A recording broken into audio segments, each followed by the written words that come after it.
Dans l'actualité, enfin vendredi démarre au Parlement, à l'Assemblée, l'examen du texte d'échéance, je ne sais pas si on peut encore l'appeler comme ça. Est-ce que vous êtes déjà prononcé? Est-ce que vous pouvez nous redire aujourd'hui quelle sera votre position compte Moi, je tenu me suis... de ce texte qui a été modifié ou qui va être modifié? Ouais. Parce qu'il y a un débat parlementaire aussi. Est-ce que vous m'autorisez 2 petites remarques avant de vous répondre sur le Oui, fond? sûr. Première Vas-y. remarque, le grand n'importe quoi continue. C'est un grand n'importe quoi. Je suis membre de la commission des lois de l'Assemblée nationale. Et la semaine dernière, j'ai quand même vécu cette scène extraordinaire. D'un moment où le Premier ministre est venu devant la commission des lois, c'était, je crois, mercredi matin, pour présenter le projet de loi de révision constitutionnelle. On parle d'un projet de loi de révision constitutionnelle. Avec deux volets. Avec 2 articles, un sur la déchéance de nationalité, l'autre sur la constitutionnalisation de l'état d'urgence. Le texte qui nous a été distribué n'était pas le bon texte. Il était d'ailleurs signé de Mme Taubira, qui n'était plus garde des Sceaux. Le gouvernement a présenté un amendement à son propre texte, en séance, sur un bout de papier, pour une réforme de la Constitution.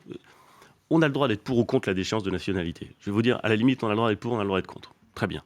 Mais la Constitution, c'est pas un truc qu'on fait à la va-vite sur un coin de table. C'est un truc sérieux.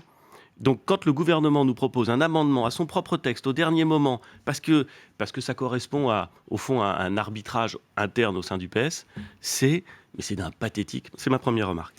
Deuxième remarque. On est en train de tomber dans un piège, tous, vous, moi, le président de la République, qui est désespérant. On passe un temps infini à parler de la déchéance de nationalité, de la constitutionnalisation de l'état d'urgence, deux sujets qui n'ont, à mon sens, aucun intérêt dans la lutte contre le terrorisme, aucun intérêt pour préserver la sécurité. Donc ça veut dire que vous allez voter ou pas? Non, mais attendez. D'abord, regardons ça. Il y a des sujets sérieux qui se passent dans le domaine de la sécurité ou dans d'autres domaines. Et depuis le mois de décembre, le débat public sature de cette question de la déchéance de nationalité. C'est absurde. Alors là, on va arriver au bout. Donc maintenant, vous me posez la question, et j'y réponds, parce que je ne voudrais pas donner le sentiment de l'écarter du plat de la main. J'ai dit ce qu'il en était s'agissant de moi. Je pense que la constitutionnalisation de l'état d'urgence n'a aucun intérêt. La loi de 1955, modifiée, nous l'avons modifiée, je l'ai votée d'ailleurs, modifiée au mois de décembre, au mois de novembre même, a été validé par le Conseil constitutionnel. On peut donc appliquer aujourd'hui, sans aucun problème, les mesures de l'état d'urgence. Pourquoi le mettre dans la Constitution? Vous ne savez pas, moi non plus, ça ne sert à rien. Deuxième chose, la déchéance de nationalité. Tout le monde s'accorde pour dire que ça n'a aucune espèce d'intérêt opérationnel dans la lutte contre le terrorisme ou dans la lutte pour la sécurité des Français. Ça ne sert à rien. C'est un symbole et c'est un mauvais symbole. Sauf que quand le président de la République le dit au congrès de Versailles, tous les députés, de quelque bord que ce soit, quasiment, se sont tous levés en applaudissant. Peut-être pas vous, mais... Non, attendez, pas du tout. Quand le président de la République parle au congrès, on est au lendemain des attentats. L'ensemble de la représentation parlementaire sait ce que c'est que la valeur des symboles. C'est la nation, en tout cas ses représentants, qui se rassemblent autour du président de la République, élu par les Français.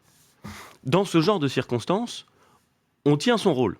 Et le président de la République a fait un discours digne. J'étais pas d'accord avec tout ce qu'il a dit, mais il a fait un discours digne. Et les parlementaires applaudissent le président de la République. J'ai aucun problème avec ça. Est-ce que tout le monde a applaudi sur la question de la déchéance de nationalité des binationaux? Je peux vous dire que non. Et je peux vous dire que non parce qu'il se trouve qu'on est rangé par ordre alphabétique. Députés et sénateurs. On ne connaît pas tous les gens qui sont autour de vous. Quand il a parlé ça, j'ai senti, comme on dirait, un raidissement de la part d'un certain nombre de mes collègues et de mes voisins. Donc, je ne crois pas du tout qu'il y ait eu d'accord au moment du concret là-dessus. Et en tout état de cause, si vous me posez la question, moi je ne voterai pas ce texte. De toute façon. Mais je ne voterai pas ce texte parce qu'il ne sert à rien. Et on a rajouté, avec la modification récente du gouvernement, une couche d'hypocrisie à la sauce synthèse entre les différents courants du PS sur un mauvais projet. Christian Jacob a dit hier que le texte serait réécrit au Sénat. Donc ça veut dire qu'il ne sera pas voté dans les mêmes termes à l'Assemblée et au Sénat. Je n'ai pas pris mon billet de train pour aller à Versailles. Je ne suis pas sûr que nous irons à Versailles. Oui, mais donc de fait, vous dites peut-être il n'y aura pas de congrès de Versailles parce que le texte sera rejeté. C'est pas à moi. Vous faites partie en tout cas des parlementaires qui souhaitaient cette issue. C'est pas moi qu'il appartiendra de choisir la voie utilisée par le président de la République. Mais je ne sens pas ce dossier avancer sur de bons rails. Alors,